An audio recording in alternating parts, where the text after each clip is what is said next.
어떤 사람들이 우리 사람들이 이렇게 큰 일을 겪고 나면 이렇게 말하곤 합니다. 나는 그 일 이후로 다시 태어났습니다.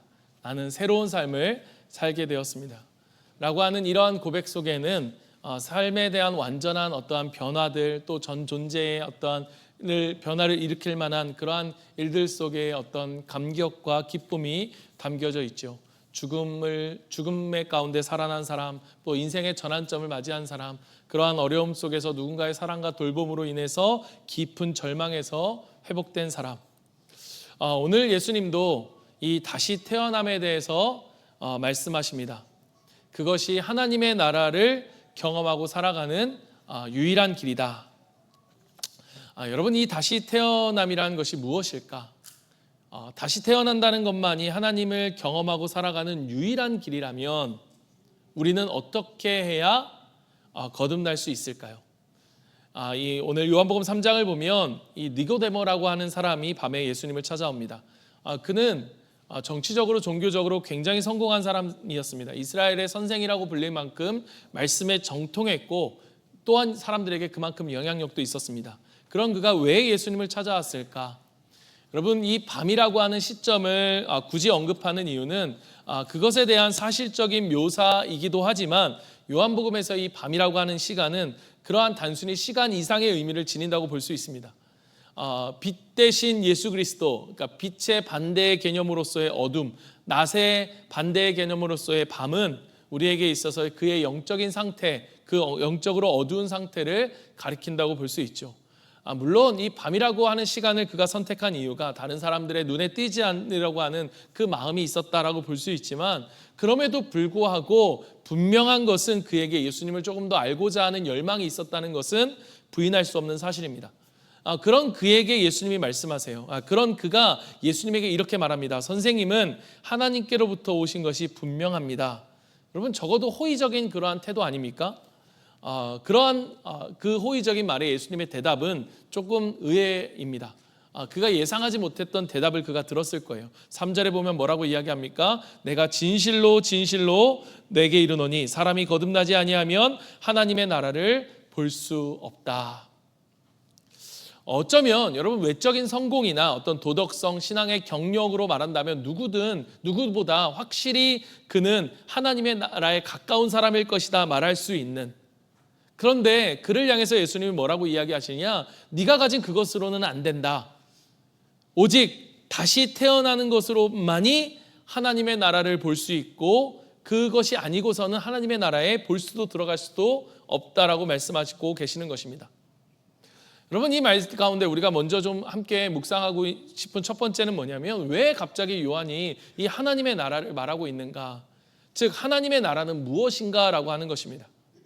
여러분, 좀 쉽게 설명을 하면, 예를 들어 여러분, 우리 집은요 정말 천국 같아요. 여러분 가운데 우리 집은 진짜 천국 같다라고 말할 수 있는 사람이 있다면, 여러분, 우리가 어떨 때 그렇게 말을 할 수 있는가? 바로 예수님이 거기에 계셔야 한다는 거예요. 그러니까 성경이 말하는 하나님의 나라는 예수님이 계시면 하나님의 나라인 거예요.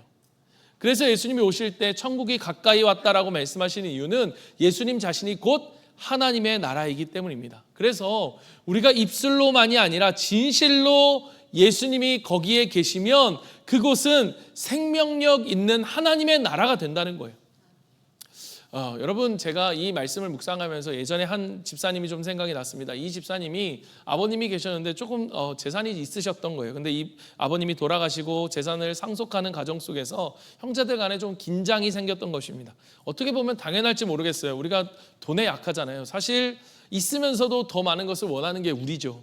그것 때문에 이제 갈등이 생겼는데, 이 갈등이 생기는 이유는 뭐 당연하겠죠. 서로의 욕심이 서로를 좀 밀고 당기고 그러한 것들이 있었던 것 같습니다. 그런데 이 장남이신 이분이 좀 고민이 생긴 거예요. 이것을 어떻게 십자가의 방식으로 하나님의 뜻에 맞게 해결할 수 있을까? 그리고 이 집사님이 기도하며 고민하는 가운데 이것들을 어떻게 해야겠나? 그리고 그 방식을 제안했는데 모든 형제들이 기꺼이 동의했다는 거예요. 그 형제들이 기꺼이 동의한 이유가 무엇이었는가 하면, 그 집사님이 뭐라고 이야기하느냐, 그 집사님도 형편이 그렇게 좋진 않았어요. 전셋집에 살고 있었는데 자기의 몫을 기꺼이 포기하기로 결정하고, 그 결정으로 인하여서 형제들이 그것을 받아들인 거죠. 그래서 형제들 안에 다시 평화가 찾아왔다는 것입니다. 사실 그 돈이 그분에게 있어서는 적지 않은 돈이었는데 그것을 기꺼이 포기함으로써 갈등이 집사님이 그렇게 할 수 있는 이유가 무엇이었을까? 그에게는 정말로 재산보다 더 큰 생명력이 있었기 때문입니다. 그분에게 그 재산보다 더 크고 부유한 예수님이 계셨기 때문이에요. 그러니까 예수님이 진짜로 그 어떤 가치 있고 부유하다는 것이 이분에게 있어서는 말로만이 아닌 진짜였던 것입니다. 우리가 사실 좀 얄궂게 들릴지 모르겠지만 결과적으로는 이분이 형제분들 가운데 가장 행복한 삶을 자신이 살고 있다고 이렇게 하시더라고요. 예수님이 계시면 갈등과 다툼의 자리에서 분명히 다시 평화가 오게 되는 거예요. 즉 하나님의 나라가 되는 것입니다. 근데 여러분, 우리가 문제는 무엇이냐? 우리가 말로는 예수님을 말로는 이야기하지만 실제로는 예수님이 거기에 안 계시기 때문에 그리스도인들도 똑같다라는 거예요. 똑같은 갈등과 분열 속으로 같이 그 속으로 들어간다는 거죠. 그러니까 우리가 예수님만이 구원이시다라고 하는, 여러분 우리가 전도할 때 사실 쉽지 않잖아요. 전도할 때 예수님만을 믿어야 구원받을 수 있어 라고 하는 이 말이 굉장히 사람들에게 편협하게 들려서 우리에게는 참 어려운 말이다라고 말할 수 있지만, 사실 여러분 세상의 모든 종교는 자기의 신을 통해서 구원을 받을 수 있다라고 이야기합니다. 그런데도 불구하고 우리가 그러한 이야기가 우리 속에 편협하다라고 이야기가 되어지는 이유는 예수님만이 구원이시다라는 말을 했기 때문이 아니라 그렇게 말을 하는 우리의 삶 가운데 예수님이 계시지 않기 때문이라는 거예요. 사람들과, 믿지 않는 사람들과 믿는 우리와 별로 다름이 없기 때문에, 똑같기 때문에 그들은 그 말을 믿지도 아니하고 그 말을 받아들이지도 않는 것입니다. 여러분, 예수님이 곧 하나님의 나라, 정말로 그래서 그곳에 예수님이 계시면 그곳이 하나님의 나라가 되는 거예요. 그것이 천국이 되는 것입니다. 여러분, 그렇다면 우리가 하나님 나라의 시민이 된다는 것이 과연 무엇일까? 하나님 나라의 시민권자가 된다는 게 뭘까? 예수님께 속한 자가 되는 거죠. 그것이 어떤 의미인가 하면, 여러분 좀 우리가 이해하기 쉽게 생각을 해보면, 여러분 미국의 시민권을 가장 쉽게 따는 방법이 있다면 그건 무엇일까?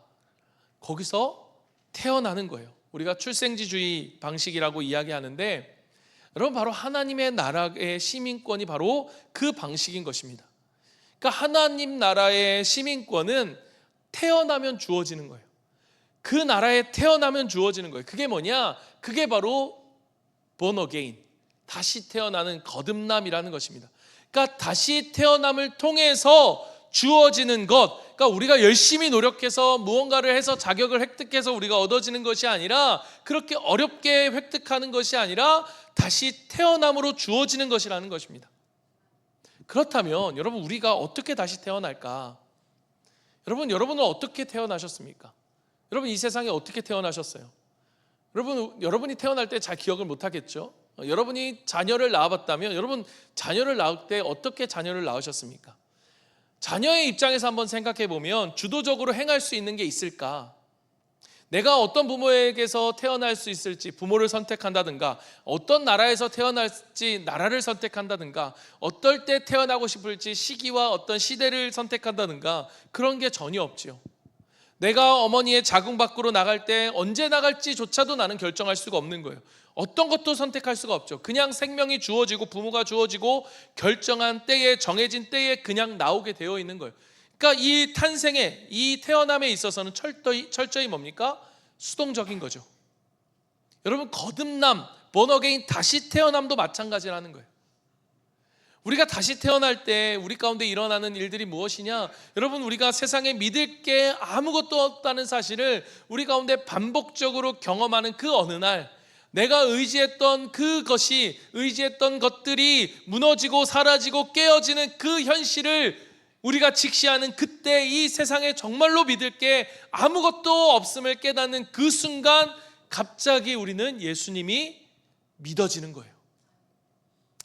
여러분, 우리가 우리의 삶을 돌아보면 우리의 삶 속에 크고 작은 일들이 있는데 결국에 그 중심에는 믿음의 문제가 있는 것을 우리가 봐요. 여러분, 세상이 창조되어 이 세상이 물질로 우연히 이루어졌다라고 하는 그 시작되었다는 주장도, 그리고 하나님이 창조하셨다라고 하는 것도 결국은 증명할 수 없는 믿음의 문제입니다. 그러니까 우리의 삶의 크고 작은 일들 속에서 우리는 정말로 뗄래야 뗄 수 없는 그러한 죄에 시달려왔던 우리의 자신을 발견하고, 마치 우리 자신이 정말로 뗄 수 없는 그 끈끈이에 붙어있는 쥐처럼 이 상황 속에서 내가 어떻게 빠져나올 수 있을까?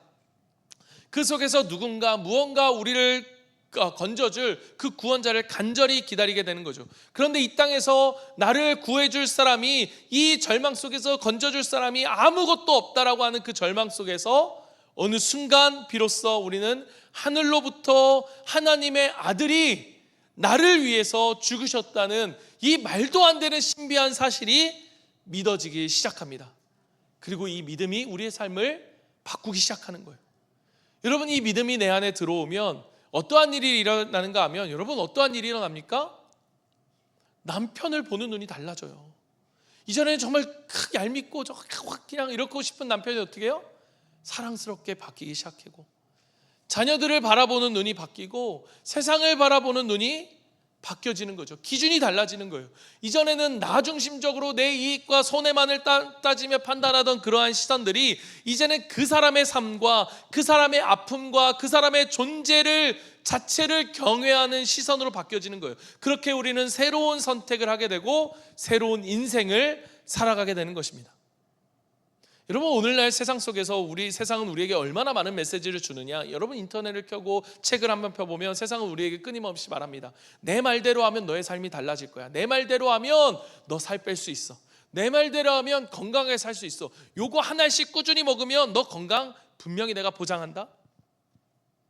여러분, 그런데 그것이 나를 위한, 정말 나를 위한 메시지가 아니라 정말 온통 자신의 탐욕과 장사하는 메시지라고 하는, 나를 도와주는 것처럼 들려오던 그 메시지들이 사실은 이기적이고 탐욕적이고 그냥 장사를 위한 메시지라는 사실을 알게 되면서부터 우리는 우리의 삶 속에서 막막함을 느끼고, 그때 비로소 하나님의 말씀이, 예수님의 말씀이 들려지기 시작한다는 것입니다. 여러분, 이 거듭남을 위해서 이 니고데모가 어떻게 해야 되는가? 없다는 거예요. 하나님의 나라의 주체이신 예수님이 니고데모를 위해서 뭔가를 하시는 거예요. 여러분, 이 거듭남이라고 하는 것은 무엇이냐? 예수님이 낳으시는 사건입니다. 이 거듭남이라고 하는 이 단어, 아노덴이라고 하는 이 단어인데요, 이 단어는 위라고 하는 뜻을 가진 단어입니다. 그러니까 위로부터, 즉 하늘이라는 건데, 유대인들은 하늘이라고 하는 이 말을요, 하나님을 대신하는 말로 완곡한 어법으로 썼던 얘기예요. 그러니까 하나님을 부를 수 없어서 하늘에 계신 분, 이런 식의 표현을 쓰는 거죠. 그래서 하늘로부터, 위로부터 난다라고 하는 이 말은 뭐냐? 하나님 아버지로부터 태어난다는 거예요. 여러분, 우리 모두는요 다 이 땅으로부터 태어난 사람들입니다.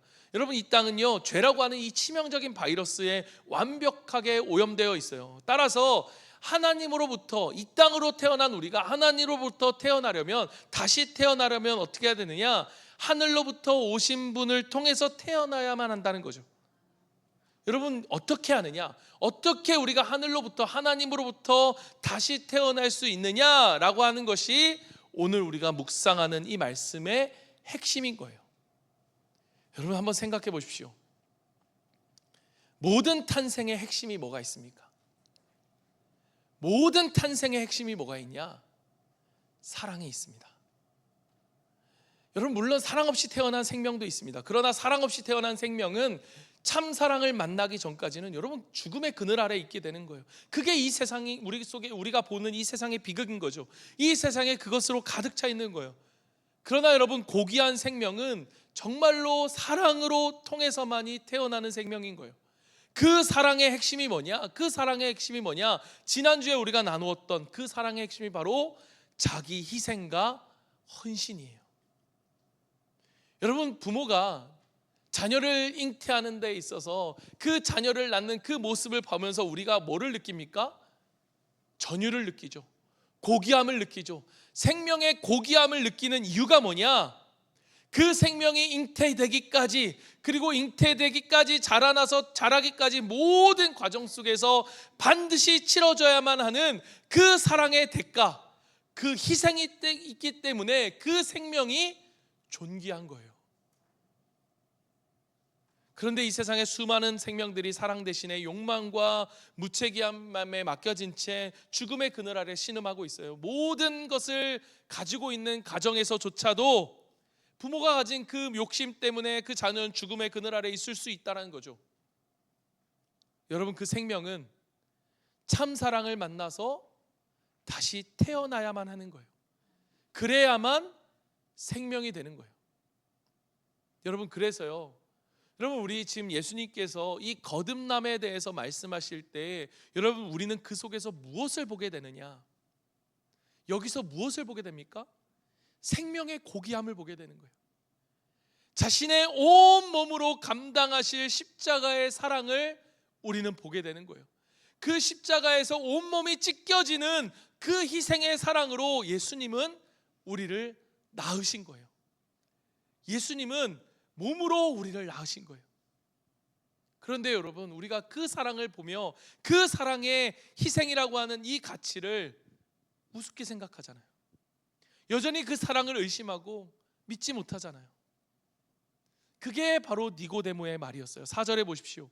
이게 어떻게 가능하냐? 4절에 보십시오. 니고데모가 이르되 사람이 늙으면 어떻게 날 수 있사옵나이까? 두 번째 어머니 뱃속에 모태에 들어갔다가 날 수 있사옵나이까? 여러분, 이 일을 정말로 이 니고데모가 부모님 뱃속에 들어갔다 나오는 것으로 이해했다기보다는 이 사랑이 과연 이 거듭남을 날 수 있는 그 예수님이 그 자신의 몸을 찢겨서 그렇게 태어나는 이 놀라운 태어남의 다시 거듭남의 이 역사가 가능한 일입니까? 이걸 묻고 있는 거예요.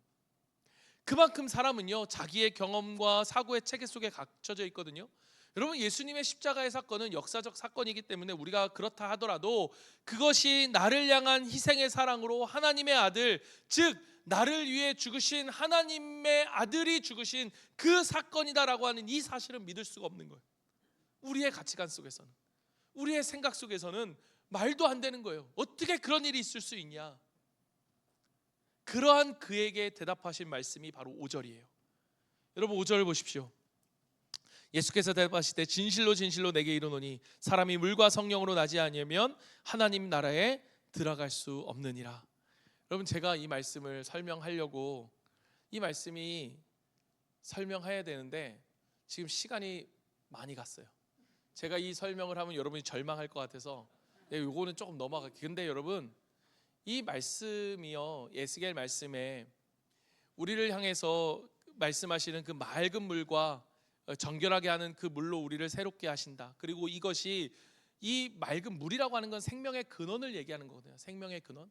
그 생명의 근원이 에덴 동산에서도 있었고 우리가 맞이할 새 예루살렘, 즉 다시 오실 하나님의 나라의 완성된 그림 속에서도 요한계시록 22장 1절에 보면 생명수의 강이 흐른다 라고 하는 그 말씀이 에스겔 47장에 보면 이 성전 문으로부터 흘러나와서 물이 점점 차고 넘쳐서 죽은 바다로 이끌려지는 사해에 가서 그 죽은 바다 가운데 다시 물고기들이 생겨나는 그 생명이 살아나는 역사로 보여지는 것. 그래서 이 물이라고 하는 것은 무엇이냐? 생명의 근원을 이야기해요. 그 생명의 근원을, 이 물이라는 것을 요한은 세례로 상징을 합니다. 즉 세례라는 것을 우리를 정결하게 하는 거죠. 그래서 정결하게 한다는 것은 우리가 세례 그 의미 속에서 세례가 뭡니까? 물에 잠겼다가 완전히 잠겼다가 다시 일어나는 거죠. 그래서 그 물에 잠길 때 우리는 죄에 대해서 죽고 과거에 대해서 죽고 내 모든 것, 내가 추구했던 인간적인 세상적인 악한 그 모든 방식들에서 우리가 죽고 그 욕망에 대해서 죽고 이제는 내일을 향해서 살아가는 그 삶으로 하나님이 우리에게 선물로 주시는 그 추구와 목적과 그 삶을 향해서 살아갈 수 있게 되어지는 것. 그래서 우리에게 행하신 그 십자가의 방식대로 우리가 살아갈 수 있는 삶으로 다시 일어나는 것이 바로 세례죠. 그래서 이 물과 성령으로 거듭난다는 것은 결국 무엇을 이야기하느냐? 이 모든 것을 가능하게 하시는 분이 누구시다? 예수님이시다. 성령님이시다. 그의 사랑에 대한 믿음, 그 사랑에 대한 확신, 깨달음, 하나님이 자신의 몸을 찢어서라도 찢기까지 우리를 사랑하신 그 사랑하심에 대한 깨달음과 확신이 우리를 살게 하고 우리를 다시 바라보게 하고, 그게 바로 뭐라는 거예요?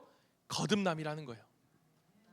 그렇다면 우리는 이 질문을 던질 수 있어요. 그 질문이 뭐냐? 그러면 거듭남이라는 것이 전적으로 하나님이 행하시는 일들이잖아요. 하나님이 우리를 믿게 하시고 깨닫게 하시고 보여주게 하시고, 결국 우리는 할 수 없는데 하나님이 우리를 그렇게 자신의 몸을 찢으심으로 우리를 낫게 하시는 하나님의 일들이라면 우리는 뭘 해야 되냐? 하나님이 그런 감동을 주기 전까지는 우리는 그냥 가만히 있으면 되는 것인가? 우리의 의지와 우리의 노력과 우리의 결단과 고백은 아무런 의미가 없는 것이냐? 그러한 질문에 대한 대답이 바로 6절 7절인데요. 보십시오. 육으로 난 것은 육이요 영으로 난 것은 영이니 내가 내게 거듭나야 하겠다 하는 말을 놀랍게 여기지 말라. 여러분, 우리는요 육과 영이 결합된 존재입니다. 우리를 만드실 때 흙으로 만드셔서 우리를 육신으로 만드심과 동시에 그 코에 뭘 불어넣으셨죠? 생기. 그 생기가 뭡니까? 스피릿, 하나님의 영이에요. 하나님의 영. 그래서 우리에게는 영과 육이 결합된 우리에게 하나님 우리에게 주신 게 뭐냐? 완전한 자유를 주셨어요. 완전한 자유. 그런데 이 자유는 무엇을 위한 자유냐? 사랑을 위한 자유입니다. 여러분, 세상을 움직이는 여러 가지 힘들이 사람들이 있다고 하지만 저는 한 가지라고 생각해요. 그게 뭐냐? 세상을 움직이는 유일한 힘, 그게 바로 사랑이에요. 그 사랑을 위한 자유를 주신 거예요. 이게 무슨 말이냐? 하나님이 지으신 영과 육이 결합된 존재인 우리가 완전한 자유를 가지고 무엇을 할 수 있느냐? 하나님을 따를 수도 있고 하나님을 따르지 않을 수도 있고. 완전한 자유, 그래야만 자유죠. 그래야만 진정한 사랑이 가능한 거죠. 자발적인 사랑이 아닌 사랑은 여러분 사랑이 아니죠. 그래서 하나님은 우리에게 완전한 자유의지를 주셨고 우리를 절대로 강제하지 않으십니다. 하나님이 우리와 함께 더불어 사랑과 신뢰와 아름다운 관계를 맺으시되 자발적으로 하나님의 마음과 연합하도록 우리를 격려하시죠. 끊임없이 우리에게 사인을 주시는 거예요. 우리를 가르쳐 주시는 거예요. 사인을 주시는 거예요. 나를 믿어주시는 거예요. 그러나 결코 강제적으로 그 문을 부수고 들어오지는 않으십니다. 그런데 여러분, 잘 생각해 보십시오. 이 자발적인 사랑인 것이요, 이론적으로는 해도 되고 안 해도 되는 거예요. 그런데 실제적으로는요, 뭐냐 하면 천국이고 하지 않으면 지옥이에요. 이론적으로 분명히 해도 되고 안 해도 되는 건데, 그런데 실제로 살아보면요, 자발적 사랑이 없으면 그건 뭐예요? 지옥이에요. 그리고 이 자발적 사랑이 있으면 그게 천국인 거고요. 여러분, 저는요 이건 실제적으로 느껴요. 여러분, 그리고 실제적으로 많이 보았어요. 여러분도 느끼면서 그걸 경험하면서 살아갈 거예요. 여러분이 지금 함께 살아가는 남편과 아내, 그 부부가, 그리고 우리의 자식, 부모와 자녀가 서로를 사랑할 수도 있고 서로를 사랑하지 않을 수도 있어요. 그건 자유입니다. 철저하게 자발적인 거죠. 그렇지만 사랑하면 천국이고 사랑하지 않으면 지옥이에요.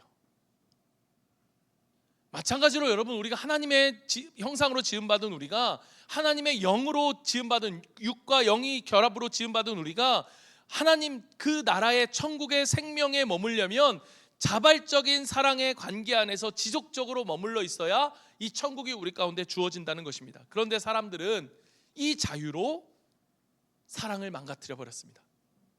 자기 욕망을 위해서 하나님을 의심하고 하나님의 사랑과 신뢰를 버렸죠. 그것이 우리를 어디로 인도하느냐? 서로를 향한 탐욕과 전쟁의 역사로 끌고 갑니다. 여러분, 인류의 최초의 전쟁이 어디서 일어납니까? 부부 사이에서 일어나죠. 너 때문이야. 나 때문이 아니야. 나 때문이야 이러면 아니에요. 너 때문이야. 그러면서 우리는 지옥에 끌려 들어가는 것입니다. 결국 영적인 존재인 우리는 하나님과의 사랑과 신뢰의 관계 안으로 다시 들어가는 길 외에는 여러분, 우리는 살 길이 없다는 거예요. 그 길 외에는 살 길이 없는 거예요. 그래서 여러분, 인간이 대단해 보이지만 여러분, 우리는 뭡니까? 우리는 피조물일 뿐이에요. 여러분, 아무리 기술이 발전하고 컴퓨터가 발전했어도요, 인간이 전원을 켜주지 않으면 컴퓨터는 켜지지 않아요. 고장나면 고쳐주지 않으면 작동을 하지 않아요. 우리 피조물인 인간도 아무리 똑똑해도 우리는 피조물이기 때문에 우리는 스스로 고칠 수가 없는 존재예요. 그런데 이 세상의 모든 종교는 우리에게 무엇을 이야기하느냐? 스스로 할 수 있다고 이야기해요. 이렇게 해봐, 저렇게 해봐, 할 수 있어, 될 수 있어. 못 고치는데 계속 고치라는 거예요. 그게 세상의 종교가 한결같이 우리에게 말해주는 거예요. 그런데 하나님은 우리에게 말씀하세요. 너 못 고친다. 너는 할 수 없어. 그런데 내가 고쳐줄게. 내 안에 들어와. 나를 믿어. 나와 함께 가자. 여러분, 그거밖에 없는 거예요. 그리스도 안에서 우리가 다시 태어나는 길밖에 없는 거예요. 그러면 여러분, 우리가 아까 질문했던 그 질문, 그럼 우리는 뭘 해야 되는가? 우리가 할 건 아무것도 없는가? 가만히 있으면 되는가? 여러분, 이 질문에 대한 답을 우리가 찾아야 되잖아요. 마지막 8절을 보십시오. 8절을 보면 바람이 의미로 불되 내가 그 소리는 들어도 어디로 와서 어디로 가는지 알지 못하나니 성령으로 난 사람도 다 그러하니라. 여러분, 오늘날 우리는 일기예보를 보면 바람이 어디로부터 어디로 와서 왜 가는지, 어디를 향해 갈지를 우리는 다 알 수 있어요. 그러나 고대는 그렇지 않았어요. 바람이라는 건 그들에게 있어서 신비였어요. 어디서부터 오는지를 몰랐고 어디로 가는지도 몰랐지만, 그러나 분명한 것은 존재한다는 거죠. 존재한다는 거예요. 예수님이 이 질문에 대한 대답을 무엇으로 이야기하시냐? 바람, 즉 신비의 영역 속에 남겨두신 거예요. 그런데 중요한 것은 이 바람의 출처가 신비의 영역 속에 감춰져 있다 할지라도 우리 모두는 진짜로 이 바람이 존재한다는 사실을 부인할 수 없는 거죠. 모두가 다 느끼는 거예요. 여러분, 이 바람은, 성경에서의 바람은 성령의 또 다른 이름입니다. 바람은 보이지 않아도 우리가 그 바람을 느낌을 통해서, 경험을 통해서 알 수 있듯이, 여러분, 절대로 변하지 않을 것 같은 사람이 변하는 것을 보면 우리는 성령을 통한 다시 태어남을 알 수밖에 없는 거예요. 하나님은요, 절대로 강제적으로 억지로 결단하게 하지 않으십니다. 하지만 그렇다고 해서 하나님이 가만히 손 놓고 계시는 것 아니에요. 우리의 마음과 의지를 결단해서 자발적으로 하나님을 고백하며 그 결심으로 하나님의 뜻을 쫓도록 여러 가지 애를 쓰시죠. 그래서 여러분, 어떤 분이 예수영전 모임에서 이런 이야기를 하시더라고요. 예수영전 모임이 마치고 자기의 고백하는 시간이 있거든요. 그 고백 시간에 이런 얘기를 하는 거예요. 하나님, 눈물이 글썽글썽하면서 뭐라고 얘기하시냐? 하나님 애쓰셨네요. 하나님 애 많이 쓰셨네요. 그 하나님이 애쓰시는 그 과정 속에서 우리는 불현듯 어떻게 해요? 다시 태어나게 되는 거예요. 그때 우리는 우리의 이 다시 태어남이 철저하게 하나님의 주도 가운데, 그 주권 가운데 있는 성령의 주도성과, 그리고 우리의 순종이라고 하는 이것이 얼마나 오묘하게 결합되어 있는지를 알게 되는 거죠. 우리 가운데 실제적으로 변화되는 나의 현실로 누리면서 말입니다. 여러분, 제가 어렸을 때, 그렇게 어렸을 때는 아닌 것 같아요. 그래도 좀 철이 들고 나서 어떠한 중요한 일에 좋은 결과를 낸 적이 있어요. 그때 저희 부모님이 제게 그런 말씀을 하시더라고요. 성표야, 네가 정말로 최선을 다했구나. 네가 해냈구나. 정말로 수고 많았어. 진짜 엄마 아빠는 너가 자랑스럽다. 제가 그때 진심으로 이렇게 얘기했습니다. 엄마 아빠가 없었다면, 엄마 아빠가 저를 도와주시지 않았다면 제가 이것을 어떻게 해낼 수 있었겠어요? 이건 다 엄마 아빠 덕분이에요. 부모님이 말씀하시죠. 아니야. 야, 다 도와준다고 누가 할 수 있는 거니? 아니야. 이거 다 네가 잘한 거야. 여러분, 저는 알고 있습니다. 저의 의지와 결단이라고 하는 것이 얼마나 보잘것없는지를. 그런데 하나님은요, 우리에게 이렇게 말씀해 주신다는 거예요. 너 정말 수고했다. 너 정말 잘했다.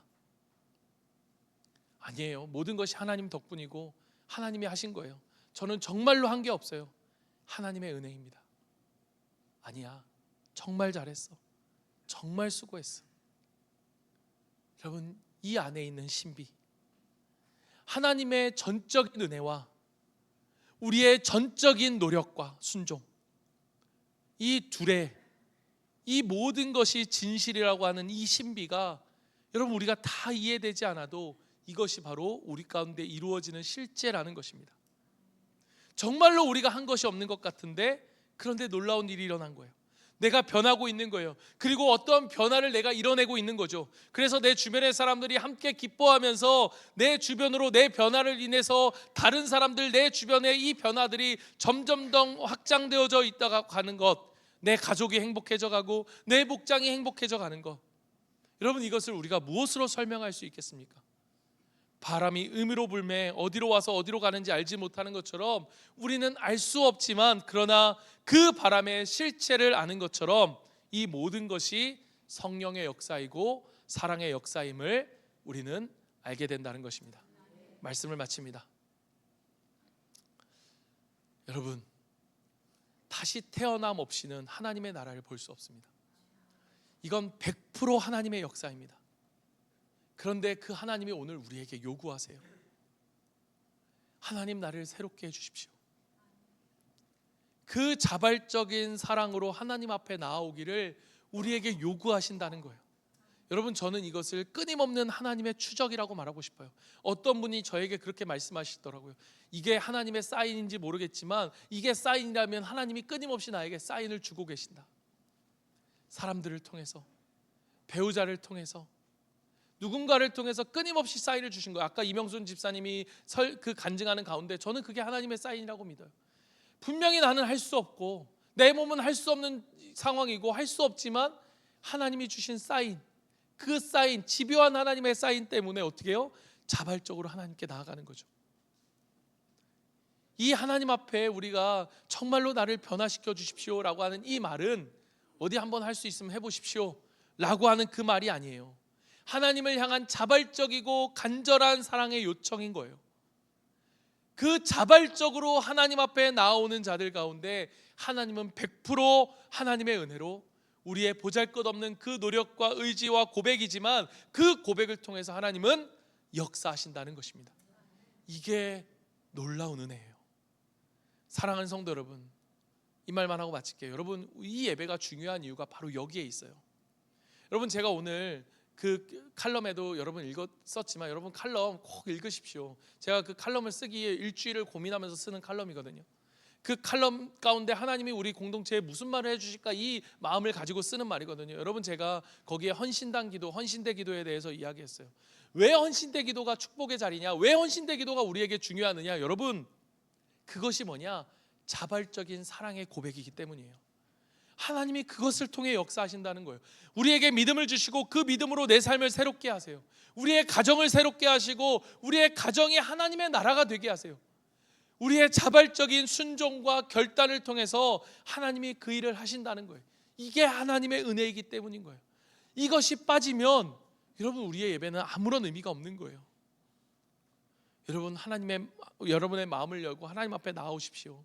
기도하십시오. 이 자리에 나와서 여러분 하나님 앞에 고백하는 거예요. 결단하는 거예요. 그게 보잘것없을지라도 그 고백을 통해서 하나님은 역사하세요.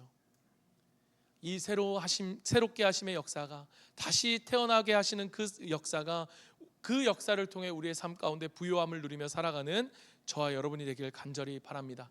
그것이 우리를 자유롭게 하고 우리를 배부르게 하고 우리를 만족하게 하고 우리를 너그럽게 하고 우리를 복되하게 하고 우리를 힘있게 만드는 그 모든 은혜를 온몸으로 누리며 살아갈 수 있는 저와 여러분이 되기를 간절히 축복드립니다. 우리 이 시간 같이 기도하는데요, 말씀 찬양할 때 여러분 우리가 들으신 말씀들을 생각하면서 하나님 앞에 결단과 헌신으로 나아가길 바랍니다. 이 시간에 여러분 우리가 들은 말씀을 다 기억할 수는 없을 거예요. 그러나 여러분 그냥 넘어가면 아무 의미가 없어요. 남는 게 아무것도 없겠지만 들은 말씀 가운데, 도전받은 말씀 가운데 하나라도 붙들고 우리가 결단하고 헌신하면 한 주간 성령님께서 우리의 삶 가운데 다시 태어나게 하시는 그 놀라운 역사를 날마다 이루어 주실 것을 믿습니다.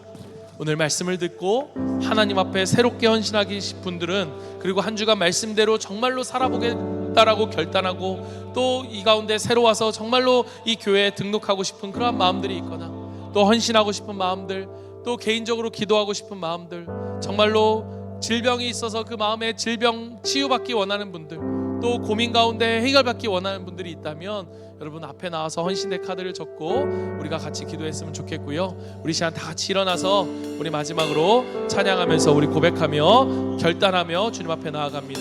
다 표현 못해도 다 표현하리라. 다 고백 못해도 그렇습니다. 나 고백하리라.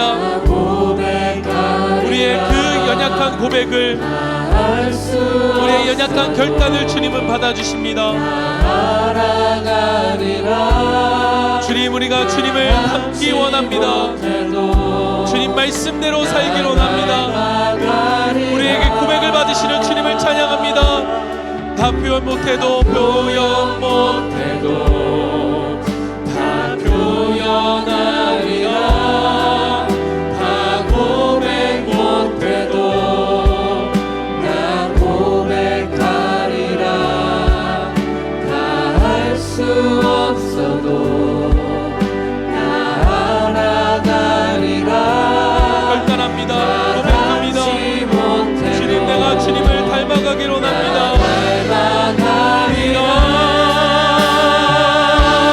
그 사랑 얼마나 아름다운지. 우리를 향한 그 사랑, 자기의 몸을 다 찢겨 우리를 낳으신 그 사랑, 주님, 우리가 깨닫게 하여 주시옵소서. 우리로 알게 하여 주시옵소서. 우리가 의지했던 모든 것들이 무너지는 그곳에서 그 주님을 믿어지는 역사가 있게 하여 주시옵소서. 감격하게 하는 그 사랑 얼마나, 그 사랑 얼마나 아름다운지. 주님, 그 사랑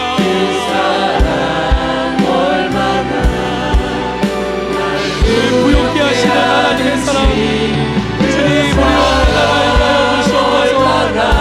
주여, 오늘 이 시간 우리가 주님 앞에 나아갈 때 우리의 마음의 문을 여실 것입니다. 우리 마지막으로 고백합니다. 그 사랑 얼마나, 그 사랑 얼마나 아름다운지. 그 사랑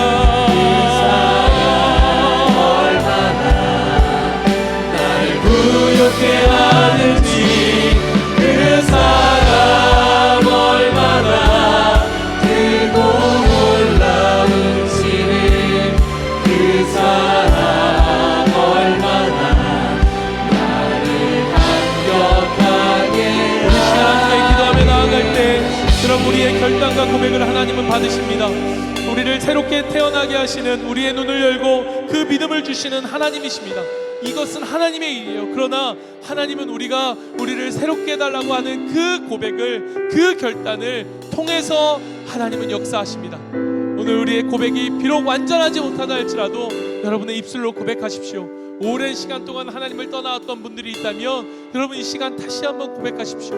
하나님, 내가 새롭게 되어지길 원합니다. 하나님, 내가 믿어지지 않았던 내 삶 가운데 그 사랑, 나를 낳으시기까지 정말로 희생하시고 모든 것을 주신 하나님의 사랑을 내가 알기를 원합니다. 그 고백과 그 결단 가운데 하나님은 역사하실 것입니다. 우리가 이 시간 그 말씀을 붙들고 우리 시간 간절히 주님 앞에 기도하며 주님 앞에 나아갑니다. 기도하겠습니다.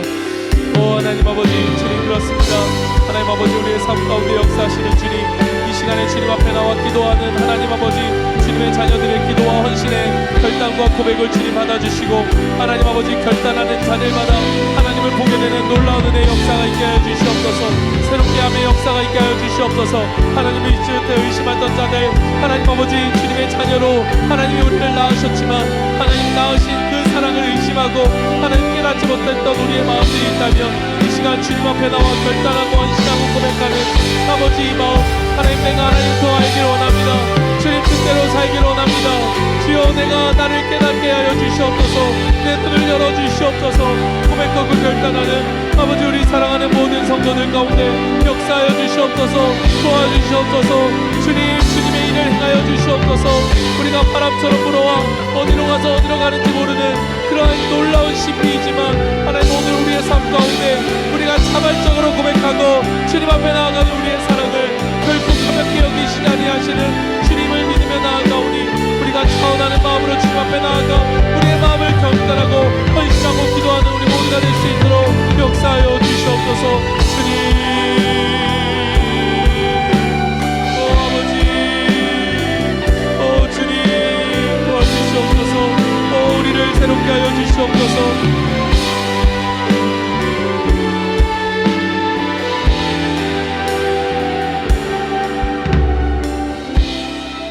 사랑하는 성도 여러분, 마음의 실망과 절망과 아픔 가운데 있는 우리 사랑하는 성도 여러분, 오늘 우리에게 주신 이 말씀을 붙들고 이제 평안한 마음으로 세상에 돌아가십시오.